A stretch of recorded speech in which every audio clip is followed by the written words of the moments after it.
Hello, everybody, and welcome to another edition of the Shot 3 from the Tee podcast. I am your host for this short-form podcast, Jason Rouslin, or at DFSGolfer23 on Twitter. Or, of course, if you're an OsmoPlus.com member, you can hit me up through the Slack channel. I am there quite a bit.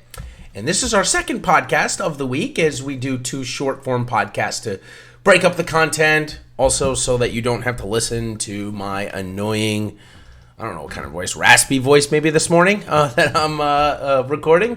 So as long as you don't have to listen to it for more than 20 minutes or 25 minutes, that's the goal each and every week. This week, of course, on the Shot from the Tee podcast, Shot 3 from the Tee, we've got a dual tournament, which we'll be going over maybe just a little bit of the Puerto Rico Open because DraftKings didn't give us really something to be excited about. Normally they do, but for some reason they didn't this week. But still, some pretty good contests for the WGC-Mexico throughout the industry. And, of course, our audio-video for the golf is now sponsored by Super Draft. The future of daily fantasy sports has arrived. Experience Super Draft's exclusive game mode, Multiplier. I happen to love it. Back-to-back top fives for me in my first time trying it.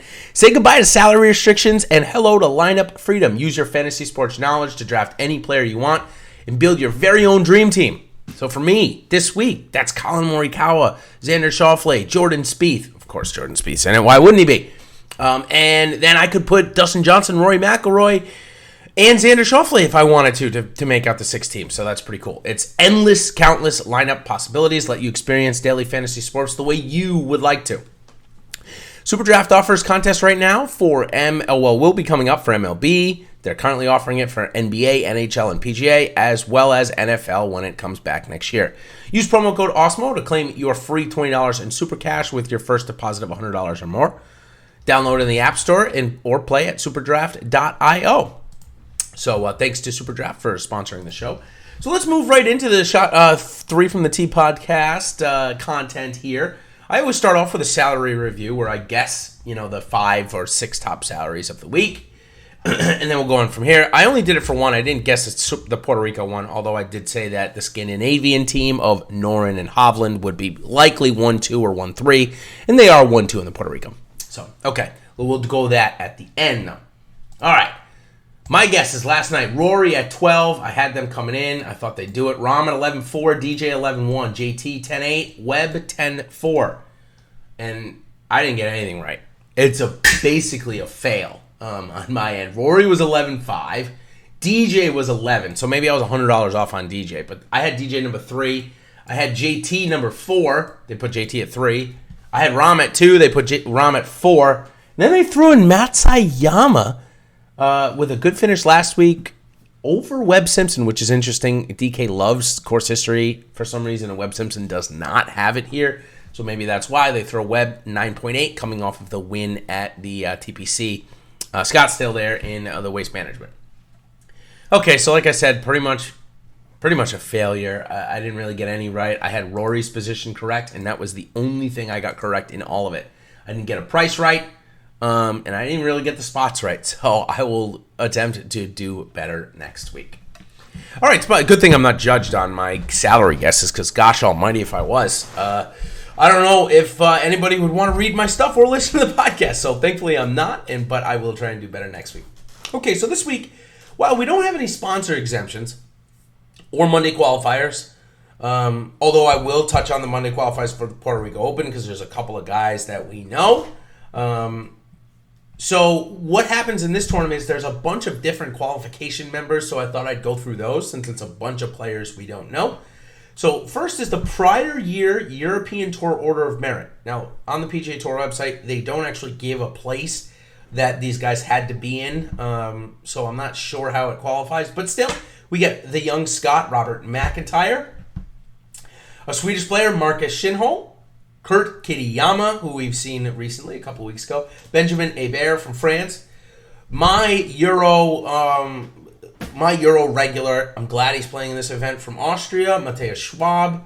Christian Benzenhuten, who's coming in off of a win at on the Japanese and I believe it's the Africa Tour or Asia Tour. Asia Tour, that makes more sense. They had a tournament last week and he finished first in. He also finished second a couple of weeks ago, so Christian Benzenhuten certainly coming in with some good form. Then we got Mike Lorenzo Vera from France. And lastly, in this category, we got Jorge Campillo from Spain. Jorge won a tournament last year and had a pretty good year. So, of course, if you need to know any more information about these players, feel free to ask me if you're interested in any of them. Of course, I follow all of their stats pretty regularly, and I'll do my best to give them a couple of statistics as well here this week. Okay, the next qualification is the European Tour Order of Merit through 210. So through this year, guys that are playing great. Lucas Hebert is one of them. He's got a win earlier in the season and has totally come full circle, as last year he was looking to quit the game. If you followed his Twitter, he was very close a couple of times.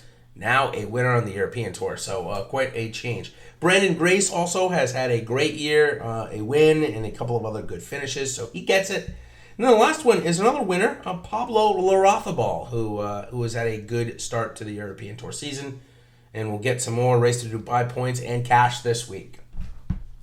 Next qualification is the prior year's Japanese Golf Tour Order of Merit.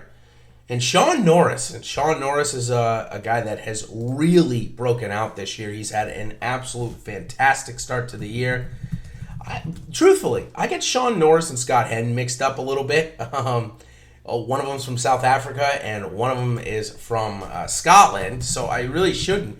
But they're both, mid to late 30s. Actually, Scott Henn is in his late 40s. Sean Norris is in his late 30s. They kind of look alike. I don't know. Maybe I shouldn't get them mixed up anymore, but after this I won't. But anyways, back to Sean Norris, because Scott Henn is in a category coming up in a little bit. Sean Norris has gone on a great run. If you just look at the start of the year, playing most of his golf on the Japanese tour, he went second, third, second, fourth before going on to the European tour, coming in sixth at Abu Dhabi. So he has definitely enjoyed a great season, has risen all the way to 57th in the world. Crazy. A great run for the 37-year-old from South Africa, Sean Norris. Next guy is Roy Ishikawa, who we saw over here for the beginning of his career. Roy Ishikawa, very early on. He's had a resurgence over the last year and a half, 2 years, playing on the Japanese tour. He's gotten all the way back inside the top 80 in the world. He won the Golf Nippon Series JT Cup in Japan, probably like 6 weeks ago. It was against a decent field, not a great field. Shugo Imahara was in it. Sean Norris, who I just mentioned, was in it. And it looks like that might have been the Japanese tour final event of the season, something like that, and he ended up winning it. So coming in off of good form, he played the Singapore Open a couple of weeks ago and finished 24th. So Roy Ishikawa, a name that if you've been around golf for quite a while, you know. And if you haven't, it's because he totally disappeared for a couple of years, but now he is back and looking to get back some of his world-class form that he used to have. Okay, now we move on to the Australia-Asia Tour Order of Merit. The top two from there get in. This is last year's, of course. Ryan Fox, who we're familiar with on the European Tour, a pretty good golfer. He's a bomber. No doubt about that. Excuse me, sorry, just got to clear my throat. He has had a decent year. He's ranked 124th in the year. He's coming off a second at the Vic Open a couple of weeks ago. Also, another couple of top 30s on the European Tour to start the year at a mega Dubai Desert Classic and the Saudi. So Ryan Fox, definitely maybe a little bit in play this week with his cheap price. Then the other guy who probably nobody knows much about at all, joining him from the Australia-Asia Tour, is 22-year-old Zach Murray, who's totally blasted on the scene over the last year. He won the New Zealand Open, as well as the Nexus Risk TSA group. I don't know. Maybe that's from a couple of years ago. So anyways, his win last year at the New Zealand Open, plus a couple of other top 25s this year and into last year, gets him qualified. He's coming off a 15th at the Vic Open as well, and a 21st at the Abu Dhabi Championship for Europe. So Zach Murray, definitely a name to watch, a young player out of Australia. Certainly with a no-cut event this week, I'll probably have a couple of shares. Okay, just two more qualifications, or two more categories, I should say. The next one is two players from the Sunshine Tour Order of Merit, and those go to Xander Lombard, who we've seen at the earlier part of the European Tour season. We saw him in the swing season of the European Tour as well, playing a lot in South Africa. That's where he's from. Nedbank was the one I was talking about in the Alfred Dunhill Championship. He went back-to-back top 10s there with an 8th and a 7th. Since then, though, it hasn't gone too good. Just 3 made cuts and 3 missed cuts, including a missed cut last week at the Cape Town Open against a very weak field. So maybe Xander Lombard a little bit out of form here coming into this week.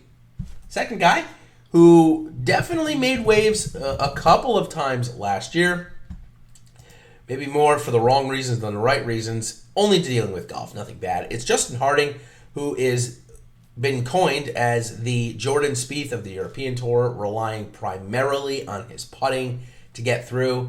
And while he's had a decent season this year, he hasn't missed a cut since the South African Open. He doesn't really have any big finishes. His last one was tied for 7th at the Alfred Dunhill just before the turn of the new year. So maybe coming to Mexico looking for a little bit of form here is Justin Harding. Okay, last one. And then, of course, we'll get the highest ranked available player from Mexico that isn't already qualified, and that's Carlos Ortiz. But the last one we're going to go over is the 2 players from the Asian PGA Tour, order of merit from last year. I already mentioned Scott Hend, the 47-year-old. Hend bounces around. He's a world player. He's been a world player for quite some time. I think he probably holds status on both tours. Hasn't played well recently, though. A 17th at Abu Dhabi, followed by 2 missed cuts. Thailand Masters, he came tied for 12th. But it's been quite a while since Scotty Hend has gotten himself inside the top 10. In fact, you got to go all the way back to the Maybank Championship, which he won at the beginning of last year. So quite some time for Scott Hend. I don't know if he'll be making my lineups because of that this week. Scott Hend a little bit out of form. Last one is Ta-Hee Lee. So Ta-Hee Lee obviously getting in to this event through the Asian Tour Order of Merit. Let's see if we can find a little bit. We've seen Ta-Hee Lee before. He's 35 years old from South Korea. He's played in a couple of these events, maybe the CJ Cup. I think that probably makes sense. Let's see if I'm correct. Yep. He missed the cut at Omega Dubai Desert Classic. And let's see. He was in the HSBC Champions, and he tied for 65th, so that's basically last. The CJ Cup at 9 Bridges, he did come in last. So Ta-Hee Lee, not in great form, but had a great year last year. He had a win at the Mai Kuyang Open Golf Championship, as well as a T6 and a couple of other good finishes, which is the reason why he's playing in this event. So Ta-Hee Lee will end our, I'll call it sponsors exemptions. It's basically, whoever the WGC-Mexico wants to put in there in terms of qualifications. So close enough to sponsors exemptions. All right, field changes. There's only one guy that actually dropped out after commitment. Sorry, I got a little distracted there for a second. Okay, so the only field changes of guys that dropped out after commitments had been announced was Tony Finau. Prior to commitments being announced, though, that did not play, who did qualify was Patrick Cantlay, Jason Day, Ricky Fowler, Brooks Koepka, Justin Rose, Henrik Stenson, and lastly, the GOAT Tiger Woods. All qualified to play but did not want to. So that allowed, and Tony Finau didn't play, so that allowed for Lanto Griffin, Sebastian Munoz, and Brendan Todd to all get in, as well as Colin Morikawa, who got in through the top 50 in the world golf ranking. Says he's now ranked 46th in the world. It's really incredible. It's the rise of this kid. I can't speak about it enough. If I was a golf journalist, which I'm not, I'm a fantasy sports analyst, not a golf journalist. If I was, I would be writing an article about this guy, comparing him to Tiger Woods' and comparing him to Tiger Woods' first 20 starts, because it's just truly incredible what Morikawa has done. He's going to make another cut, obviously, here this week, as long as he doesn't withdraw. Starting that, continuing that incredible run of form since he joined the PGA Tour. It's just something like we've never seen before, except for really Jordan Spieth and Tiger Woods. So take a look at that. If you're a golf journalist that happens to listen to my podcast here, do a story on that for me, because I know that the numbers are fantastic. And if nobody wants to write it for me, maybe I'll talk to Alex and them, and maybe I'll do my first golf journalism piece on Colin Morikawa, my new obsession. Anyways, okay, let's move on. Those are the field changes. Like I said, Lanto Griffin, Sebastian Munoz, Brendan Todd, Colin Morikawa in. The 6 guys that I mentioned are out. That makes 72 for the field, and it is set now. If anybody else does drop out prior to the start, Ian Poulter will get in, then Tom Lewis. Tom Lewis, though, is scheduled to play in Puerto Rico, while Ian Poulter did not. He withdrew from that event. All right. So let's. This is where normally I would bring in my buddy Matt Jones at Matt Jones TFR on Twitter, but he is on February break. He's a math teacher. I'm not sure what grade. I forgot what to ask him, but he's a math teacher. I think it's elementary, and he's on vacation this week. So he was going to do it, and then tried the internet service where he's staying, and he connected with me for about 4 seconds before getting dropped off. So. Matt will be joining us back next week for the start of the Florida Swing at the Honda Classic.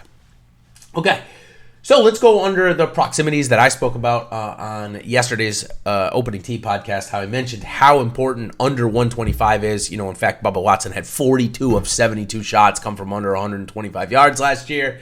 Pretty crazy. And then, of course, there's a big lapse in the middle. There's, not many shots that come in the middle at the 125 to 150 and 150 to 175, because over 200 was the second most important. So we'll take a look at those. I'll go over the proximities from last year and this year, and then a combined proximity. So first, let's start with the under 125 from 2019. And that's Sergio Garcia, Hideki Matsuyama, Justin Thomas, Sebastian Munoz, and Charles Howell III. So Sebastian Munoz, certainly somebody of maybe interest that's relatively cheap, playing pretty good, and good with his wedges. For this year, Rafa Cabrera Bello, who flashed a little form last week before tailing off on Sunday. Francesco Molinari, who has had you cannot have had a more dreadful year than Francesco Molinari at this point. But proximity with his wedges has looked good. Mark Leishman as well, who's had a win. Adam Scott, no surprise. Jason Kokrak and Webb Simpson. That was for 2020. And now moving on to 2019 for over 200 yards. Ty Hatton, Gary Woodland, Tommy Fleetwood, Hideki Matsuyama, and Xander Schauffele. For this year, we've got Abraham Answer, interesting again, Francesco Molinari, Kurt Kitayama, Webb Simpson, Colin Morikawa, and Cameron Smith. So for 2020, Molinari and Webb Simpson are the two guys that show up on both lists. I can't believe Molinari is showing up. Just me talking about it like this, I'm going to end up playing him. I know he's 150 to 1. And won the Open Championship a couple of years ago, but the form since then has been terrible, except for the Arnold Palmer win last year. So maybe, the putting has been really bad, but maybe the POA greens will help him this week, and proximity looks good from the important key yardages, so maybe an against the grain play for me here this week.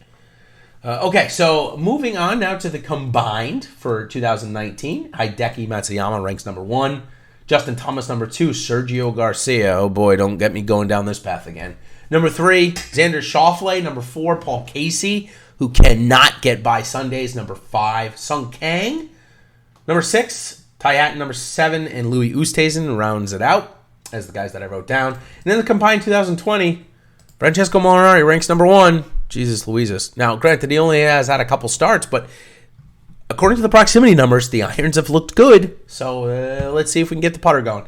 Webb Simpson, no surprise, number 2. Abraham Answers had a good year, number 3. Scotty Scheffler, number 4. Interesting note there. Cameron Smith, Mark Leishman, the 2 Australians to show up. Brandon Grace and Hideki Matsuyama rounded out. So those are the guys that I suspect to play well with their irons here this week. Of course, listen, if they don't play well off the tee and they get stuck behind trees and stuff, they won't even be able to use their strong iron play from these distances. So, of course, off the tee is still going to matter tremendously, but certainly these guys could be looking at a good week, and certainly with a no-cut event, you want to find guys that are going to be, having a lot of birdie opportunities, and definitely these guys will be having them if their yardage and distances are on. So, it's a good week. It's a great week for the fact that it's a dual tournament.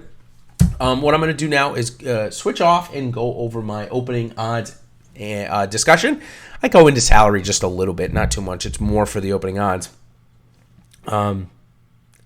So let's move on to that as we go. And I'll finish off with Mexico, and then I'll go I'll move on to the Puerto Rico right after. So, okay, my first wrote down was Collin Morikawa at 40-1. And now I know that's his first time playing here, but 40-1, we've seen him much lower. We've seen him at 33-1. We've seen him, of course, be the leader of the field when it's not so strong. But at 40-1 to win, you're looking at something like a 10-1 for a top 5, which is pretty good, and then something like a 5-1 for a top 10.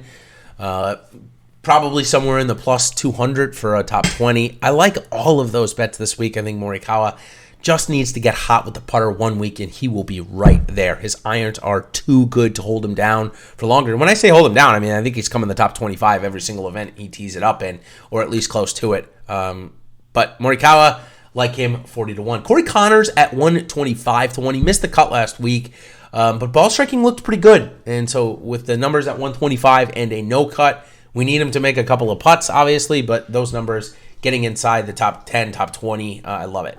And then the ball striking machine from Austria, Matthias Schwab, 150-1. He's going to be my Euro Tour bet of the week.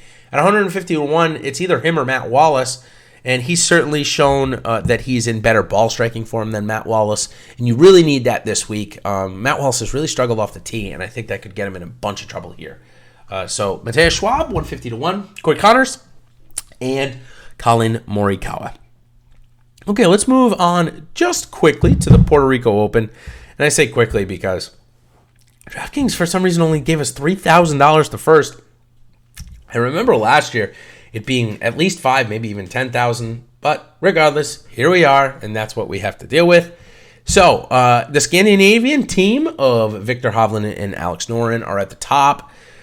I would have probably guessed Tom Lewis up there maybe next. He came in at 4th, but Maverick McNeely, who's had a very, very good run, a 5th at the Pebble Beach Pro-Am, 15th at the Farmers Insurance, so back-to-back really good starts. He comes in 3rd at 10-6. Grillo and Patrick Rogers at 9-8 and 9-6 round out the top 5. So guys that I like in terms of betting, Cameron Davis has had a fantastic year. I've been on him quite a bit. Definitely no surprise there. But his odds, excuse me, I'm looking them up right now. Just want to give it because they have moved a little bit. But he comes in at number 7 on the board at 33-1. So I do like him there. It's not bad odds for this field in this event. Couple of other names. Andrea Pavan is one of the international sponsors exemptions. He's at 80-1. And then the next one, Chase Seifert, who's had a great year in terms of making cuts and being kind of I'll call it I'm not going to say a no-name. That's not really appropriate. But Chase Seifert, 80-1. And then lastly, Robbie Shelton at 100-1. He's had a couple of good finishes, and now at 100-1 in this field, definitely some value there. And then lastly, I'm going to throw in, because there were some Monday qualifiers this week, and it's funny to see the Monday qualifiers. I'm looking at the odds now, and the Monday qualifiers have really good odds to win this tournament comparatively to some other players that were already in the field. Specifically, Will Gordon is only 100-1 to win. He was able to Monday qualify here, as well as Carl Yuan, who I've talked about a little bit. Carl Yuan from China. He also Monday qualified, and he's only won 25-1. So interesting to see. Obviously, the odds makers don't want to get burned by Will Gordon again, and certainly he's already had a top 10 on his young career, so look for him to make some noise this week. The last one here is DFS legend Zach Sucher. Zach's 200-1 to win in this tournament, and while I don't know if he's got the game right now to go out and win, certainly against this field, you got to expect he's got a chance at a top 10 or a top 20, and at 200-1, we'll take a little piece of that. All right, so hopefully that gives you a couple of sweats for each event. Of course, if you're looking for more content, you can head over to our awesemo.com/PGA, where we've got a bunch of free content out right now. Of course, there's a new Monday show with Ben Raza, JF Ulrich, and Sal Vestri. That's a great opening to the week, and they give you some of their picks and plays as well. And then, of course, Ben and I have the last show in the industry on Wednesday night at 8:30, where we go over everything from the week and all the important news that you're going to need to know heading into Thursday Lock. So until then, everybody, this was about 24 minutes, which is normally where I'm at with Matt. So I'm glad I was able to pass the time correctly, and hopefully you guys haven't gotten bored of my voice. So until next time, everybody, thanks for joining the Shot 3 from the Tee podcast, sponsored by Superdraft, and we will see you all next time. Cheers.